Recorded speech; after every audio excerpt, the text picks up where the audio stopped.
Hello everyone, Madan Gowri. கிட்டத்தட்ட 42 வருஷத்துக்கு முன்னாடி ஆகஸ்ட் 15, 1977 ஒஹாயோ ஸ்டேட் யூனிவர்சிட்டியில பிக் இயர் அப்படின்னு சொல்லப்படுற அதாவது பெரிய காது அப்படின்னு சொல்ல ஒரு நிக்நேம் அதுக்கு ஒரு மிகப்பெரிய ரிசர்ச் ஃபெசிலிட்டி இருந்துச்சு. இந்த ஃபெசிலிட்டியோட பர்பஸ் என்னது அப்படிங்கறத பாத்தீங்கன்னா, ஸ்பேஸ்ல இருந்து ஏதாவது சிக்னல் நம்மளுக்கு வந்துராதா அப்படிங்கிற ஒரு ஏக்கத்தோட நிறைய ஆஸ்ட்ரோனமர்ஸ் இதுல இருந்து வர சிக்னலை ரிசீவ் பண்ணிக்கிட்டே இருந்தாங்க, அதை ரெக்கார்ட் பண்ணிக்கிட்டே இருந்தாங்க. பல வருடங்களா இந்த சிக்னல்ஸ் எப்படி இருந்துச்சு அப்படின்னு பாத்தீங்கன்னா, ஜெனரலா ஸ்பேஸ்ல இருக்கிற ஒரு மந்தமான ஒரு சவுண்டா தான் இருந்துச்சு. பட் ஆகஸ்ட் 15, 1977 அன்னைக்கு ஜெரி அப்படின்னு சொல்லப்படுற ஒரு ஆஸ்ட்ரோனமர் அதாவது எல்லாமே கம்ப்யூட்டர்லாம் பெருசா வர்றதுக்கு முன்னாடி இருந்த காலகட்டம். ஸோ சிக்னல் எல்லாமே வந்ததை ஒரு பேப்பர்ல பிரிண்ட் ஆகி வெளியே வந்துட்டு இருக்கும். அப்படி அந்த பேப்பர் வந்தப்போ மோஸ்டா பாத்தீங்கன்னா 1, 2, 3 அப்படின்னு மட்டும் தான் இருக்கும். இதெல்லாம் ஸ்பேஸ்ல இருக்கிற நார்மலான சவுண்டு. பட் ஒரு பர்டிகுலர் சவுண்டு மட்டும் ரொம்பவே கியூரியாசிட்டியை கிளப்பிச்சு.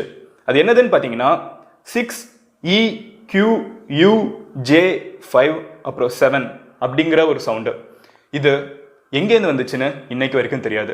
இது ஸ்பேஸ்ல இருந்து எர்த்துக்கு அனுப்பப்பட்ட சிக்னல் அப்படிங்கிறது இன்னைக்கு வரைக்கும் நிறைய பேர் நம்புறாங்க. இதை பார்த்து முடிச்ச உடனே மிரண்டு போன ஜெரி அப்படிங்கிற இந்த ஆஸ்ட்ரோனமர் இருந்துகிட்டு இதை அப்படியே மார்க் பண்ணி வச்சிருந்தாரு. ஃபுல்லா ரவுண்ட் பண்ணி வச்சுட்டு வாவ் அப்படின்னு போட்டு கிட்ட ஒரு எக்ஸ்க்ளமேட்டரி மார்க்கையும் போட்டிருந்தாரு. இந்த வாவ் சிக்னலை பத்தி, இந்த வாவ் சிக்னல் எங்கேருந்து வந்துச்சு, யார் அனுப்பிச்சிருந்தாங்கிற ஏகப்பட்ட இன்ட்ரெஸ்டிங்கான விஷயங்கள் பேச போறோம். அதெல்லாம் பாக்குறதுக்கு முன்னாடி ஒரே ஒரு சின்ன அப்டேட் நான் உங்ககிட்ட கொடுக்கணும்னு நினைக்கிறேன். விக்ரம் லேண்டரை பத்தி, பிகாஸ் ஸ்பேஸை பத்தி பேசிட்டு இருக்கிறதுனால விக்ரம் லேண்டரை பத்தி ஒரே ஒரு சின்ன அப்டேட் கொடுத்துடுறேன்.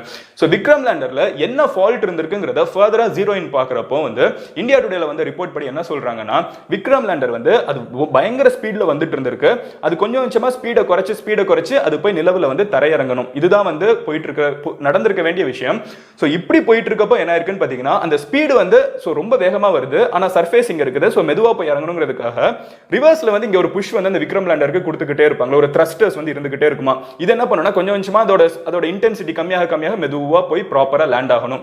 சோ இந்த மாதிரி லேண்ட் ஆகிற நேரத்துல என்னாச்சுன்னு பாத்தீங்கன்னா, கடைசி அந்த 2.1 கிலோமீட்டர்ஸ் தூரத்துல திடீர்னு விக்ரம் லேண்டர் எதிர்பார்க்காத விதமா ஒரு சம்மர் சால்ட் அடிச்சிருக்கு. அப்படியே ட்விஸ்டா இருக்கு. அப்படி திரும்பினப்போ என்ன இருக்குன்னு பாத்தீங்கன்னா, at least for a brief time அந்த த்ரஸ்டர் அதாவது விக்ரம் லேண்டர் அப்படியே கம்ப்ளீட்டா தலைகீழ போயிருக்கு. நிலவோட சர்ஃபேஸ்க்கு விக்ரம் லேண்டர் தலைகீழ இருந்திருக்கு. அப்ப த்ரஸ்டர் மேல இருந்து கீழே புஷ் பண்ணிருக்கு. அதனால இப்படி கரெக்டா போய் லேண்ட் ஆக வேண்டியது, அதனால தான் திடீர்னு கீழே இறங்கிருச்சு அப்படிங்கறத சொல்றாங்க. இதனாலதான் அது ஒரு ப்ராப்பரான லேண்டிங் கிடைக்கல அப்படின்னு சொல்றாங்க. அது ஏன் அந்த சம்மர் சால்ட் அடிச்சிச்சு, ஏன் அந்த பல்டி அடிச்சிச்சு அப்படிங்கிறது இப்போ சயின்டிஸ்ட் நிறைய ரிசர்ச் பண்ணிருக்காங்க. இதுதான் இப்போதைக்கு விக்ரம் லேண்டரை பத்தி ஒரு சின்ன விஷயம்.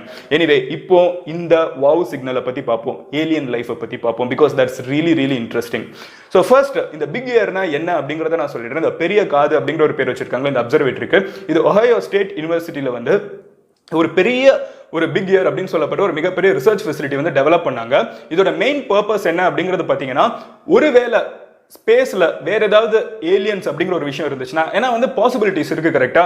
நம்ம பிரபஞ்சத்துல நம்ம எத்தனை ஸ்பேஸ்ல எத்தனை ஸ்டார்ஸ் இருக்குங்கிறத சொல்றேன். சூரியன் ஒரு ஸ்டார் கரெக்டா. அந்த மாதிரி ஒரு எக்ஸாம்பிளுக்கு உங்ககிட்ட சொல்லணும்னா, உலகத்துல இருக்கிற மணல் கிரெயின்ஸ் இருக்குல்ல, ஒவ்வொரு மணல் கிரெயினுக்கும் 10,000 சன் வச்சோம்னா அத்தனை ஸ்டார்ஸ், அதாவது அத்தனை ஸ்டார்ஸ் ஸ்பேஸ்ல நம்மளுக்கு தெரிஞ்சிருக்குன்னு சொல்றாங்க. அது நம்மளுக்கு தெரியாமலும் இன்னும் நிறைய இருக்குங்கிறது தான் இப்போதைக்கு இருக்கிற கால்குலேஷன். ஸோ யோசிச்சு பாருங்க, எவ்வளவு பாசிபிலிட்டிஸ் இருக்குங்கிறத யோசிச்சு பாருங்க. உலகத்துல இருக்கிற ஒவ்வொரு மணலுக்கும் 10,000 ஸ்டார்ஸ் ஸ்பேஸ்ல இருக்குங்கிறத நம்ம தெரிஞ்சு வச்சிருக்கோம். அத்தனை அளவுக்கு நம்ம கிட்ட கணக்கு இருக்கு. அதையும் தாண்டி இருந்துட்டு இருக்கும், போக போக இருந்துகிட்டே இருக்குது.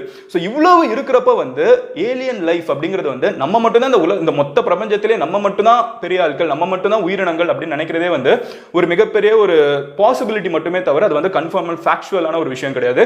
கண்டிப்பா இங்க வேற ஒரு லைஃப் இருக்கிறதுக்கான ஆப்பர்ச்சுனிட்டி இருக்குங்கிறது நிறைய பேர் நம்புற ஒரு விஷயம். சோ இதனால பிக் இயர் மாதிரி நிறைய டெலிஸ்கோப்ஸ், நிறைய ரிசர்ச் ஃபெசிலிட்டிஸ் உலகத்துல ஏகப்பட்ட இடங்கள்ல இருக்குது. இப்போ கூட ரீசெண்டா சைனா முந்தின நாள் நிறைய நாங்க ஃப்ரீக்வன்சி பீம் எல்லாம் ரிசீவ் பண்ணிருக்கோம் அப்படின்னு சொல்லி சைனா ஒரு பப்ளிஷிங் கொடுத்திருக்காங்க. சோ இந்த மாதிரி நிறைய இடங்கள்ல நாங்க ஸ்பேஸ்ல இருக்கிற சவுண்ட் கேட்டுட்டோம், ஸ்பேஸ்ல இருக்கிற சவுண்ட் கேட்டுட்டோம்னு சொல்லுவாங்க. அன்னைக்கு ஆகஸ்ட் 15, 1977 அன்னைக்கு ஜெரி அப்படிங்கிற ஒரு ஆஸ்ட்ரோனமர் அங்க உட்கார வச்சு அவரோட வேலையே என்னன்னு பாத்தீங்கன்னா, இந்த மாதிரி ஜெனரலா அவங்க அப்சர்வ் பண்ணுவாங்க. அந்த ஸ்பேஸ் அந்த அப்சர்வேட்டரி சிக்னல் எல்லாமே ரிசீவ் பண்ணிட்டே இருக்கும். அப்படி ரிசீவ் பண்ணிட்டு இருக்கப்ப மோஸ்ட் ஆஃப் தி டைம் ஸ்பேஸோட சவுண்ட் மட்டும் தான் கேட்டுக்கிட்டே இருக்கும், ஒரு மாதிரி மந்தமா. பட் ஆகஸ்ட் 15, 1977 அன்னைக்கு ஜெரி வந்த சிக்னல்ஸ் ரீட் பண்ணிக்கிட்டே இருக்காரு. யோசிச்சு பாருங்க, இந்த மாதிரி ரிசர்ச் வருஷ கணக்கா போயிட்டு இருக்கு. எப்பவுமே 1, 2, 3, 4 மட்டும் தான் பார்த்திருக்காங்க. இது ஸ்பேஸ்ல இருக்கிற நார்மலான சவுண்ட். பட் ஆகஸ்ட் 15, 1977 அன்னைக்கு மட்டும் 6EQUJ5 அப்படிங்கிற ஒரு சிக்னல் ரிசீவ் ஆயிருக்கு. அது கூடவே வந்து 7 அப்படிங்கிற ஒரு நம்பரும் வந்திருக்கு. ஜென்ரலா 1 2 3 4 வரைக்கும் போறதே பெரிய விஷயம், அதை தாண்டி போகாது. இதுல வந்து 6EQUJ5 அப்படிங்கிற ஒரு விஷயம் வந்ததுன்னா எல்லாருமே மிரண்டு போயிட்டாங்க. இதை வந்து அவர் அப்படியே கம்ப்ளீட்டா சர்க்கிள் பண்ணி வச்சுக்கிட்டு அங்க வந்து வாவ் அப்படிங்கறது எழுதி வச்சிருந்தாரு. அன்னையிலேருந்து இதை வாவ் சிக்னல் அப்படின்னு சொல்லிட்டாங்க.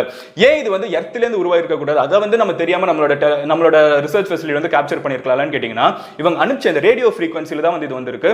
இந்த ரேடியோ ஃப்ரீக்வன்சி வந்து ஹைட்ரோஜன் தான் வந்து ஹைட்ரோஜனோட ரேடியோ ஃப்ரீக்வன்சி அப்படின்னு சொல்றாங்க. ஜென்ரலா இந்த ரேடியோ ஃப்ரீக்வன்சில வந்து எர்த்ல இருக்கிற யாருமே யூஸ் பண்ணக்கூடாதுன்னு வந்து நம்ம பல வருஷமா ஒரு இன்டர்நேஷனல் ஸ்டாண்டர்ட் ஃபாலோ பண்ணிட்டு இருக்கோம். சோ இது எர்த்ல இருந்து ஆரிஜினேட் ஆனதுக்கான வாய்ப்பே கிடையாதுங்கிறதுல ஃபர்ஸ்ட் கேன்சல் அவுட் பண்ணியாச்சு. ரெண்டாவது விஷயம் என்னன்னு பாத்தீங்கன்னா, ஸ்பேஸ்ல ஏகப்பட்ட சவுண்ட், நம்ம இந்த மாதிரி ஏகப்பட்ட சவுண்ட்ஸ் கேட்டுட்டு இருந்தாலும் இந்த மாதிரி ஒரு பெக்யூலியரான ஒரு ஃபார்மேட்ல வந்து நம்ம சவுண்ட் கேட்டதே கிடையாதுங்கிறதா ரொம்பவே மிஸ்டீரியஸான ஒரு விஷயம். இது எங்க இருந்து வந்திருக்கு அப்படிங்கறத பார்த்துட்டு இருக்கப்போ வந்து இது வந்து ஸ்பேஸ்ல ஒரு பர்టిక్యులர் இடத்துல இருந்து வந்திருக்கு. அது ஏகப்பட்ட லைட் இயர்ஸ் தாண்டி இருக்கு.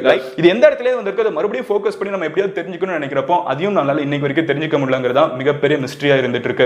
இது எல்லாத்துக்கும் பேக் பண்ற மாதிரி ஒரு ஹைலைட் என்னன்னு பாத்தீங்கன்னா, இன்னைக்கு வரைக்கும் இதுக்கான பதில் நம்மளுக்கு தெரியவே கிடையாது.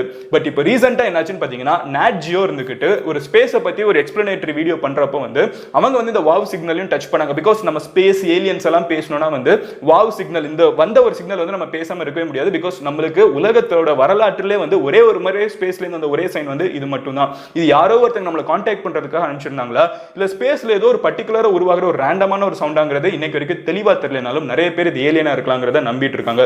சோ நேஷனல் ஜியோகிராபிக் சேனல் வந்து இந்த ஒரு சிக்னலோட அனிவர்சரியை செலிப்ரேட் பண்றதுக்கு என்ன பண்ணாங்கன்னு பாத்தீங்கன்னா, ட்விட்டர்ல நிறைய பேர்கிட்ட வந்து நீங்க இந்த சிக்னலுக்கு என்ன ரிப்ளை பண்ணணும்னு நினைக்கிறீங்கங்கறத வந்து ஒரு ஹேஷ்டேக் யூஸ் பண்ணி எங்களுக்கு அனுப்புங்க அப்படின்னு சொல்லியிருந்தாங்க. அதுக்கு கிட்டத்தட்ட ஏகப்பட்ட ட்வீட்ஸ் வந்துச்சு.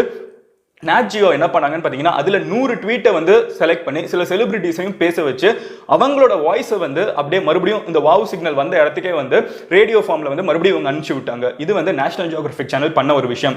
இதுல சில விஷயங்கள் சில்லியா கூட இருந்துச்சு. நைஸ் டு மீட் யூ, நம்ம வந்து ஒரு பியர் அடிக்கலாமா அப்படிங்கிற சில விஷயங்கள் கூட கேட்டிருந்தாங்க. சில பேர் ரொம்ப சீரியஸாகவும் பேசியிருந்தாங்க. இந்த மாதிரி நிறைய ட்வீட்ஸ் நம்ம ரிப்ளை பண்ணியிருந்தோம். இது வரலாற்றில் ஒரு ரொம்பவே முக்கியமான ஒரு சம்பவம். பட் இதை தாண்டி நம்மளுக்கு இருக்கிற மிகப்பெரிய கேள்வி, ஏலியன் அப்படிங்கிற ஒரு விஷயம் வந்து பிரபஞ்சத்துல உண்மையிலே இருக்க வாய்ப்பு இருக்கா அப்படின்னு கேட்டீங்கன்னா, well there is a good possibility. அப்போ அதை விட ஒரு பெரிய கேள்வி, ஒரு மணல் தூளுக்கு வந்து 10,000 ஸ்டார்ஸ் இருக்கு அப்படின்னு சொல்ற, அப்போ இவ்வளோ பெரிய ஒரு பிரபஞ்சத்துல வந்து ஏன் இன்னும் நம்மள யாரும் கான்டாக்ட் பண்ணல அப்படிங்கிற ஒரு கேள்வி இருக்குல்ல. அதுக்கான ரொம்ப சிம்பிளா 12 பாசிபிலிட்டிஸ் என்னென்ன இருக்குங்கிறத வந்து நான் உங்ககிட்ட சொல்றேன். இதையும் தாண்டி வர பாசிபிலிட்டி கூட இருக்கலாம். அது என்னங்கிறத நீங்க கமெண்ட்ல லீவ் பண்ணுங்க. பட் ரொம்ப சிம்பிளா இந்த 12 காரணங்கள்னால மேபி நம்மளுக்கு வந்து இன்னும் ஏலியன் சைன் கேட்கல அப்படிங்கிறத நம்ம சொல்லலாம் அப்படின்னு நிறைய பேர் நம்புறாங்க. அந்த 12 விஷயம் என்னங்கிறது பாத்தீங்கன்னா, முதல் விஷயம் வந்து இதுல நீங்க எதை ரொம்ப நம்புறீங்கிறதையும் கமெண்ட்ல லீவ் பண்ணுங்க. 12th ஒன் என்ன அப்படிங்கிறது பாத்தீங்கன்னா, ஏலியன்ஸ் வந்து ஆல்ரெடி இங்கே வந்துட்டு போயிருக்கணும் நம்ம பரிணாம வளர்ச்சி அடைகிறதுக்கு முன்னாடி அப்படிங்கிற ஒரு விஷயம் இருக்குது. ஸோ இந்த மொத்தமாகவே பார்த்தீங்கன்னா வந்து ஃபேர்லி இந்த மொத்த ஸ்பேஸோட ஹிஸ்ட்ரி அப்படின்னு நம்ம எடுத்து பார்க்குறப்போ எர்த்தில் ஹியூமன்ஸ் தோன்றது வந்து ரொம்ப ரீசெண்டான ஒரு காலகட்டத்தில் தான். இதில் நம்ம ஸ்பேஸை பற்றி நம்ம ரிசர்ச் பண்ண ஆரம்பிச்சது, இல்லை நம்மளை வந்து மனித இனம் அப்படின்னு நம்ம ரெகக்னைஸ் பண்ணிக்க ஆரம்பிச்சுக்கிறது, நம்ம கலாச்சாரமாக வாழ ஆரம்பிச்சதுலாம் வந்து ஸ்பேஸோட டயத்தில் வந்து ரொம்பவே இன்சிக்னிஃபிகண்டான ஒரு புள்ளி. ஸோ இதுக்கு முன்னாடி வந்து நம்ம எர்த்துக்கே வந்து ஒரு மிகப்பெரிய வரலாறு இருக்கு. ஸோ இந்த ஒரு காலகட்டத்தில் ஆல்ரெடி ஏலியன்ஸ் வந்து பார்த்துருக்கப்ப வந்து என்ன இருந்திருக்கும், மேபி உயிர் தோன்றாமல் இருந்திருக்கலாம், இல்லை வந்து ஒரு செட் ஆஃப் டைனோசர் சுத்திட்டு இருந்திருக்கலாம். இந்த மாதிரி சில காரணங்கள்னால மேபி அவங்க டிசைட் பண்ணிட்டு மறுபடியும் வர வேணாம் அப்படின்னு சொல்லிட்டு கிளம்பி போயிருக்கலாம். அவங்க ஆல்ரெடி விசிட் பண்ணிட்டு கிளம்பி போயிருக்கலாம் அப்படிங்கிறது முதல் பாசிபிலிட்டி. ரெண்டாவது என்னது அப்படிங்கிறது பாத்தீங்கன்னா, அதாவது 11th ஒன் ரிவர்ஸ்ல வரேன். 11th ஒன் என்னன்னு பாத்தீங்கன்னா, அவங்க வேணும்னு எர்த்தை கான்டாக்ட் பண்ணாம இருக்கலாம். மேபி அப்படி ஒரு உயிரினம் இருந்திருந்தால், மேபி அவங்க கிட்ட டெக்னாலஜி இருந்திருந்தா, நம்ம இங்க போடுற சண்டையெல்லாம் பார்த்துக்கிட்டு இல்ல ஏதாவது ஒரு காரணத்தினால இவங்களை போய் நம்ம டிஸ்டர்ப் பண்ண வேணாம் அப்படின்னு நினைச்சுக்கிட்டாங்களா, இல்ல அவங்களோட கலாச்சாரத்துல ஒருத்தங்களோட இடத்துக்குள்ள போய் போகக்கூடாது அப்படின்னு ஏதாவது இருக்கா, இல்ல கான்டாக்ட் பண்ணக்கூடாதுன்னு இருக்கா, ஏன்னு தெரியல. பட் டெலிபரேட்டாவே நம்மளை கான்டாக்ட் பண்ணாம இருக்கிறதுக்கான வாய்ப்பு இருக்கு அப்படின்னு சொல்றாங்க. 10வது என்னது அப்படிங்கறது பாத்தீங்கன்னா, யாருமே வந்து டிரான்ஸ்மிட் பண்ணணும்னு நினைக்கல. நம்ம எப்படி வந்து ஏதாவது சிக்னல் கேக்குதான்னு வெயிட் பண்ணிட்டு இருக்கோமோ, அந்த மாதிரி ஏகப்பட்ட லைட் இயர்ஸ் தாண்டி இருக்கிற பிளானட்ஸ்ல ஒருவேளை உயிரினங்கள் இருந்தா அவங்களும் வந்து ஏதாவது சிக்னல் வருதான்னு மட்டும் கேட்டுட்டு இருக்கலாமே தவிர அவங்க எதையும் சொல்லாம இருக்காங்க அப்படிங்கிற ஒரு பாசிபிலிட்டியும் இருக்குங்கிறது சொல்றாங்க. அடுத்து 9வது என்னன்னு பாத்தீங்கன்னா, ஏலியன் டெக்னாலஜி வந்து ரொம்பவே அட்வான்ஸ்டா இருக்கலாம். நம்ம வந்து ரேடியோ வேவ்ஸ்ல பேசிட்டு இருக்கோம். இது எப்படின்னா வந்து ஒரு மிகப்பெரிய, அதாவது ரொம்ப சிம்பிளா ஏலியன் கான்செப்ட் நம்ம எக்ஸ்பிளைன் பண்ணோம்னா, மேபி ஒரு உயிரினம் இருக்குன்னு வச்சுக்கோங்களேன். இந்த மொத்த உலகத்துல வந்து சென்டினல் ட்ரைப் அப்படிங்கிற ஒரு விஷயம் அந்தமான் கிட்ட இருக்கிற ஒரு குட்டி ஐலாண்ட்ல நம்ம கேள்விப்பட்டோம், கரெக்டா? இன்னமும் அந்த பழங்குடியின மக்களுக்கு வந்து அந்த ஐலாண்ட் மட்டும் தான் உலகமே. வெளியே இருக்கிறவங்க வந்து அதுவும் ரொம்ப ரீசெண்டா தான் வந்து டிஸ்கவர் பண்ணப்பட்டுச்சு, கரெக்டா? ஸோ பல வருஷமா அவங்க டிஸ்கவரே பண்றதுக்கு முன்னாடி அங்க அந்த இடத்துக்குள்ள இருக்கிற மக்களுக்கு என்ன தோணி இருக்கும், அந்த ஐலாண்ட் மட்டும் தான் உலகம்னே நினைச்சு வாழ்ந்துட்டு இருப்பாங்க, கரெக்டா? பட் அவங்க அங்க வாழ்ந்துட்டு இருக்கிறப்ப வந்து மொத்த ஒரு இந்தியா மாதிரி கண்ட்ரிஸ் டெவலப் ஆச்சு, ஏகப்பட்ட டெவலப்மெண்ட்ஸ் வந்து உலகம் ஃபுல்லா வர ஆரம்பிச்சிட்டு இருந்துச்சு. பட் அந்த இருக்கிற மக்களுக்கு வந்து அது மட்டும் தான் மொத்த பிரபஞ்சம்னே நினைச்சிட்டு இருந்தாங்க. மேபி இந்த மாதிரி நம்ம வந்து இந்த மொத்த ஸ்பேஸ்ல வந்து நம்ம உலகம் இருந்துகிட்டு நம்மளுக்கு எட்டின தூரத்துக்கு எதுவுமே தெரியாம இருக்கு. அதனால நம்ம வந்து ஒரு மிகப்பெரிய ஆட்கள் நினைச்சிட்டு இருக்கோம். பட் நம்மளை தாண்டி ஒரு மிகப்பெரிய டெவலப்மெண்ட்டே போயிட்டு இருக்கலாம். இது ஒரு பாசிபிலிட்டி அப்படின்னு சொல்றாங்க. அண்ட் அந்த டெக்னாலஜி ரொம்பவே அட்வான்ஸ்டா இருக்கும். நம்ம போய் வந்து சென்டினல்ல இருக்கிற மக்கள் கிட்ட பேச முடியாது, நம்ம பேசுற மொழியும் புரியாது, நம்ம கிட்ட இருக்கிற டெக்னாலஜி அவங்களுக்கு தெரியாது. அவங்களுக்கு தெரிஞ்சதுல வந்து தீ எரிக்கிறது மட்டும் தான், கரெக்டா? ஸோ நம்ம வந்து டெக்னாலஜிக்கலி அட்வான்ஸ்னு நினைச்சாலும் ஸ்பேஸோட டயத்துல நம்மளை விட அட்வான்ஸ் சிவிலைசேஷன் இருக்கிற இடத்துல மேபி நம்ம ரொம்ப பின்தங்கி இருக்கலாம்ங்கிறது ஒரு பாசிபிலிட்டி. எட்டாவது என்னது அப்படின்னு பாத்தீங்கன்னா, நம்ம கரெக்டான இடத்துல தேடல, தப்பான இடங்கள்ல தேடிட்டு இருக்கலாம். Because it's a huge space, கரெக்டா? நம்ம தப்பான இடத்தை கான்சென்ட்ரேட் பண்ணிட்டு இருக்கலாம். ஏழாவது என்னதுன்னா, நாம இன்னும் லாங்கா பார்க்கல. நம்ம சொன்ன மாதிரி வந்து கடந்த ஒரு 50 வருஷத்துல இந்த மாதிரி ஏலியன் சிக்னல் இதெல்லாம் தேடிட்டு இருக்கோம். இது வந்து ஸ்பேஸோட டயத்துல ரொம்பவே குடியான டைம். ஸோ ரொம்ப சீக்கிரமா ஜட்மெண்ட்டுக்கு வர முடியாது.